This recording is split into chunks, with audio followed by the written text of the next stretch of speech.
हर हर महादेव। आप सबका हमारे YouTube चैनल लड्डू दीवानी पर बहुत बहुत स्वागत है।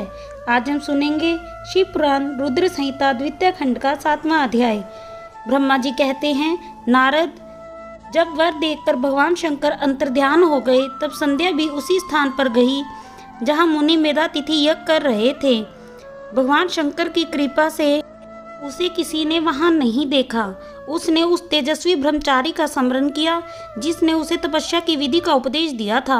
महामुने, पूर्व काल में महर्षि वशिष्ठ ने मुझ परमेष्ठमी की आज्ञा से एक तेजस्वी ब्रह्मचारी का वेश धारण करके उसे तपस्या करने के लिए उपयोगी नियमों का उपदेश दिया था। संध्या अपने को तपस्या का उपदेश देने वाले उन्हें ब्रह्मचारी ब्राह्मण वशिष्ठ को पति रूप से मन में रखकर उस महायज्ञ में प्रज्वलित अग्नि के समीप गई। भगवान शंकर की कृपा से मुनियों ने उसे नहीं देखा। ब्रह्मा जी की वह पुत्री बड़े हर्ष के साथ उस अग्नि में प्रविष्ट हो गई। उसका पुरोढ़ आशम्य शरीर तत्काल दग्ध हो गया। उस पुरोढ़ास की अलक्षित गंध सब ओर फैल गई। अग्नि ने भगवान शंकर की आज्ञा से उसके सुवर्ण शरीर को जलाकर शुद्ध करके सूर्यमंडल में पहुंचा दिया। तब सूर्य ने पितरों और देवताओं की तृप्ति के लिए उसे 2 भागों में विभक्त करके अपने रथ में स्थापित कर दिया। मुनेश्वर, उसके शरीर का ऊपरी भाग प्रातः संध्या हुआ, जो दिन और रात के बीच में पड़ने वाली आदि संध्या है। शरीर का शेष भाग साई संध्या हुआ, जो दिन और रात के मध्य होने वाली अंतिम संध्या है।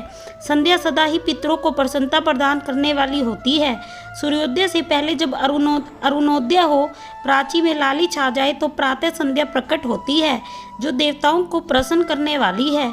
जब लाल कमल के समान सूर्य अस्त हो जाते हैं, उसी समय सदा साई संध्या का उदय होता है, जो पितरों को आनंद प्रदान करने वाली है। परम दयालु भगवान शिव ने उसके मन सहित प्राणों को दिव्य शरीर से युक्त देहधारी बना दिया। जब मुनि की यज्ञ की समाप्ति का अवसर आया तब वह अग्नि की ज्वाला में महर्षि मेधातिथि को तपे हुए सुवर्ण की सी कांति वाली पुत्री के रूप में प्राप्त हुई। उसने बड़े आमोद के साथ उस समय उस पुत्री को ग्रहण किया। हे मुने, उन्होंने यज्ञ के लिए उसे नहलाकर अपनी गोद में बिठा लिया। शीशों से गिरे हुए महामुनि मेधातिथि को वहां बड़ा आनंद प्राप्त हुआ। उन्होंने उसका नाम अरुंधति रखा। वह किसी भी कारण से धर्म का विरोध नहीं करती थी, अतः उसी गुण के कारण उसने स्वयं वह त्रिभुवन विख्यात नाम प्राप्त किया।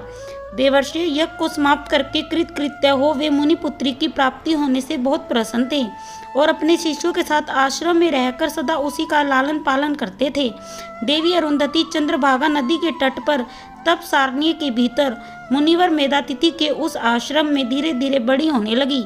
जब वह विवाह के योग्य हो गई तब मैंने, विष्णु तथा महेश्वर ने मिलकर मुझ ब्रह्मा के पुत्र वशिष्ठ के साथ उसका विवाह करा दिया। ब्रह्मा, विष्णु तथा महेश के हाथों से निकले हुए जल से क्षिप्रा आदि 7 परम पवित्र नदियां उत्पन्न हुई। अगर आप शिव पुराण रुद्र संहिता द्वितीय खंड का 8वां अध्याय भी सुनना चाहते हैं तो हमारे चैनल को सब्सक्राइब अवश्य करिएगा। हर हर महादेव।